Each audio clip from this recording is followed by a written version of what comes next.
இந்த போறப்பு தான் நல்லா ருசிச்சு சாப்பிட கிடைச்சது. ஹாய் வியூவர்ஸ், வணக்கம். இன்றைக்கி நாட்டுக்கோழி கிரேவியும் நாட்டுக்கோழி ரசமும் வைக்க போகிறோம். அதுக்கு தேவையான பொருட்கள் என்னென்னு பார்ப்போம். நாட்டுக்கோழி கிரேவிக்கு என்னென்ன தேவைன்றதை பார்த்துருவோம் வாங்க. 1 கிலோ நாட்டுக்கோழி எடுத்திருக்கேன்.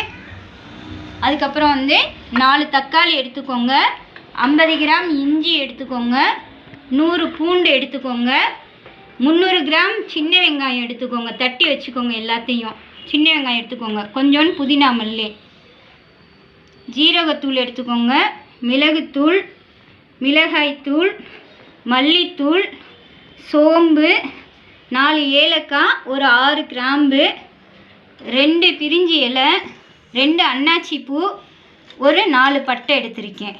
தேவையான அளவு உப்பு, அதுக்கப்புறம் தேவையான அளவு நல்லெண்ணெய்.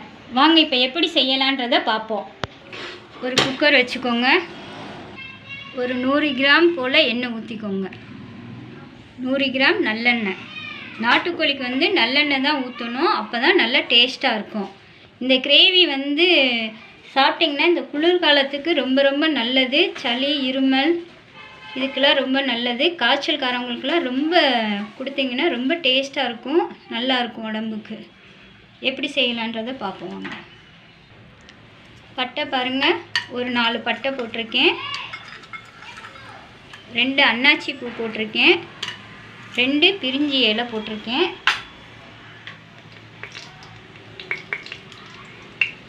6 கிராம்பு போட்டிருக்கேன், 4 ஏலக்காய், சோம்பு கொஞ்சோண்டு,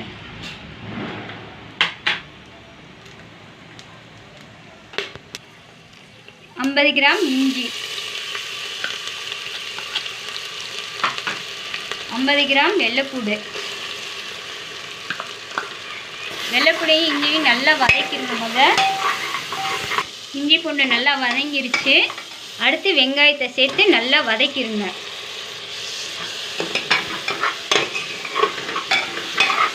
வெங்காயத்தை சேர்த்து நல்லா பொன்னிறமாக வதக்குங்க. பச்சை வாசனை போகிற வரையும் நல்லா வதக்கிடுங்க. எல்லாம் நல்லா வதங்கிருச்சு பார்த்தீங்களா. இப்போ இந்த ஸ்டேஜில் இந்த தக்காளியை போட்டு நல்லா வதக்கிடுங்க. தக்காளியை போட்டு நல்லா வதக்கிடுங்க. 4 தக்காளி போட்டிருக்கேன், நல்லா வதக்கிடுங்க. தக்காளி நல்லா வதங்கிருச்சு. இனி இந்த பொடியெல்லாம் போட்டுருவோம். என்னென்னன்றதை போட்டுருவோம்.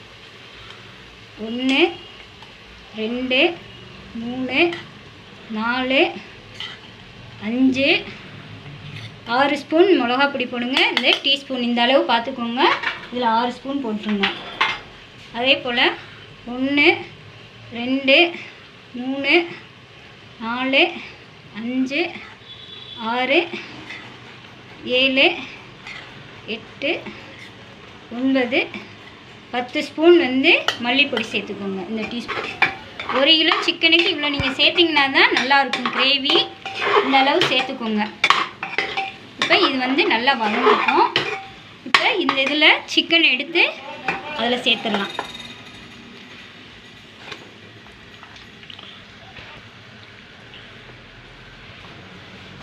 கோழி நல்லா மசாலாவோட வதங்கிருச்சு.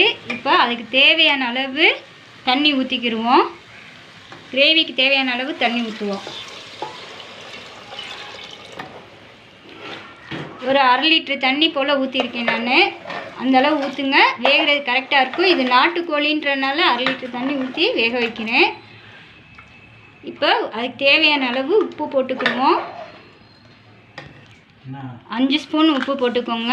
இந்த டீஸ்பூனில் 5 ஸ்பூன் போட்டுக்கோங்க. 2 3 4 5 ஸ்பூன் போட்டிருக்கேன். அதுக்கப்புறம் ஒரு 2 ஸ்பூன் போட்டுக்கோங்க. ஜீரகத்தூள் 2 டீஸ்பூன் போட்டுக்கோங்க. மிளகு 3 ஸ்பூன் போட்டுக்கோங்க. அருமையாக இருக்கும் இந்த கிரேவி. தேங்காய்லாம் நம்ம சேர்க்க போகிறதில்ல. அவ்வளோ அருமையாக இருக்கும், காரசாரமாக இருக்கும், நல்லா சாப்பிடலாம். இது இப்போ ஒரு 10 விசில் போல் வச்சுருவோம் இந்த கிரேவிக்கு. கொஞ்சோண்டு மல்லிச்செடி தூவிடுவோம். கொஞ்சம் கருவேப்பிலை சேர்த்துக்கோங்க. மல்லிச்செடி போடவும் ஒரு 10 விசில் வரட்டும், மூடி வச்சுருவோம். 10 விசில் வரட்டும். அடுத்து வந்து நாட்டுக்கோழி ரசம் எப்படி வைப்போம்னு பார்ப்போம் வாங்க. அதுக்கு தேவையான பொருட்கள் என்னென்ன. இந்த மாதிரி எலும்பு, ஈரல் கொஞ்சோன்னு இந்த பீஸ் போட்டிருக்க எலும்பு பீஸா, அது வந்து ஒரு 100 கிராம் எடுத்துக்கோங்க நாட்டுக்கோழி ரசத்துக்கு. அதுக்கு என்னென்ன பொருள் தேவைன்னு பார்ப்போம். 150 சின்ன வெங்காயம் எடுத்திருக்கேன், 1 ஸ்பூன் ஜீரகம் எடுத்திருக்கேன். இங்கே வந்து 1 ஸ்பூன் ஜீரகம், 1 ஸ்பூன் மிளகு, ஒரு 6 வெள்ளைப்பூடு எடுத்து வச்சுருக்கேன். இந்த 3ஐயும் ஒன்றா அரைச்சிருங்க, 1-2 அரைச்சிருங்க. இது 2ஐயும் 1-2 அரைச்சிருங்க. 2 தக்காளி, கொஞ்சோண்டு மட்டும் எண்ணெய் ஊற்றிக்கோங்க, 1 டீஸ்பூன் போல் ஊற்றிக்கோங்க போதும். இந்த கறியை வந்து இதில் போடுங்க, அந்த எண்ணெயில் போட்டு கொஞ்சம் வதக்குங்க. சின்ன வெங்காயம் இதை 2ஐயும் அரைச்சிக்கிடுவோம். அடுத்து வந்து இந்த 2 பட்டை வத்தல் வந்து சேர்த்துக்கோங்க. நான் சொல்ல மறந்துட்டேன், 2 பட்டை வத்தல் வேணும் அதுக்கு. கறியை நல்லா வதக்கிடுச்சு பார்த்தீங்களா. இந்த இதில் வந்து இந்த ஜீரகமும் வெங்காயமும் அரைச்சிட்டு வந்திருக்கேன், அதை போட்டுருங்க. அது கொஞ்சோண்டு மஞ்சள் பொடி போட்டுருங்க. போட்டுட்டு நல்லா கிளறிட்டு வதங்கிருச்சு. ஒரு 1/2 லிட்டர் தண்ணி போல் அதில் ஊற்றி நல்லா ஒரு 10-15 விசில் வச்சுருங்க. அதுக்கப்புறம் ரசம் எப்படி வைக்கலான்றதை பார்ப்போம் வாங்க.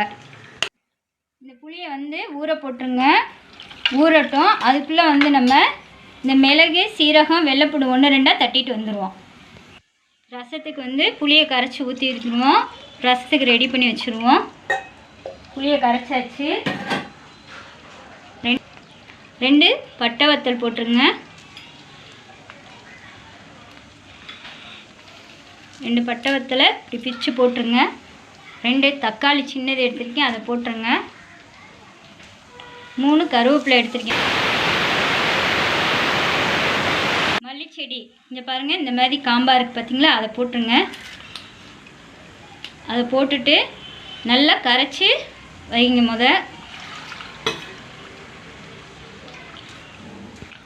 இந்த கரைச்சி வச்சு தக்காளி எல்லாம் இது பண்ணியிருக்கோம் பார்த்தீங்களா, அதை தனியாக எடுத்து வச்சுருங்க ஒரு பவுலில். வெறும் புளி தண்ணி மட்டும் அதில் இருக்கட்டும். எப்படி ரசம் இது கோழி ரசம் எப்படி செய்யலான்னு பார்ப்போம். நாட்டுக்கோழி ரசம் இந்த மெத்தடில் தான் செய்யணும். இப்படி செஞ்சு பாருங்கள், அவ்வளோ அருமையாக இருக்கும். அடுத்து வந்து இது தனியாக எடுத்து வச்சுட்டோம். அடுத்து வந்து மிளகு, சீரகம் தட்டிட்டு வந்திருக்கேன் பாருங்கள். 3ஐயும் மிளகு, சீரகம், வெள்ளைப்பூடு 3ஐயும் தட்டிட்டு வந்திருக்கேன். இதை வந்து வச்சுக்கோங்க. எப்படி ரசம் செய்யலான்றதை பார்ப்போம். இந்த 10 விசில் வந்துருச்சு. நாட்டுக்கோழி கிரேவியை இறக்கி வச்சுட்டு ரசத்தை தாளித்து விடுவோம் வாங்க. 10 விசில் வந்துருச்சு, இறக்கி வச்சுருவோம். அடுத்து ரசத்தை தாளிப்போம் வாங்க. ஒரு 15 விசில் வந்துருச்சு, ஆஃப் பண்ணிடுவோம். அடுத்து இப்போ ரசத்தை வந்து தாளிப்போம். அந்த கறி வெந்த தண்ணி இருக்கட்டும், ரசத்துக்கு கடைசியாக தான் ஊற்ற போகிறோம். இப்போ ரசத்தை ரெடி பண்ணிடுவோம் வாங்க.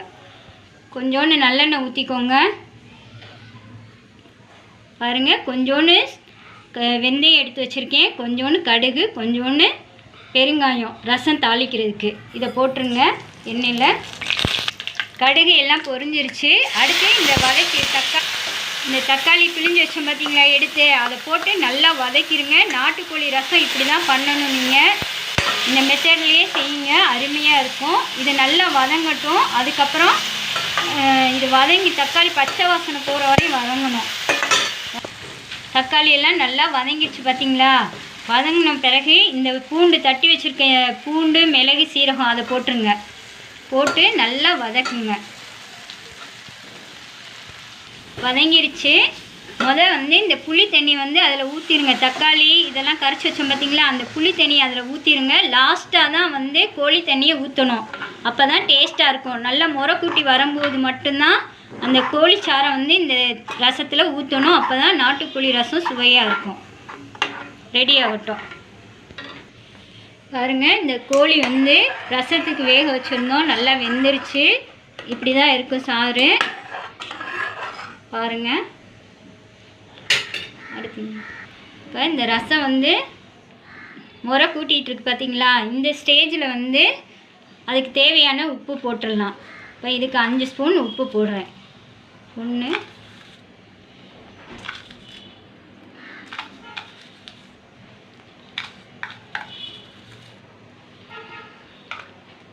இப்போ இந்த கறி ரசம் வந்து நல்லா முறைக்கூட்டி வந்துருச்சு.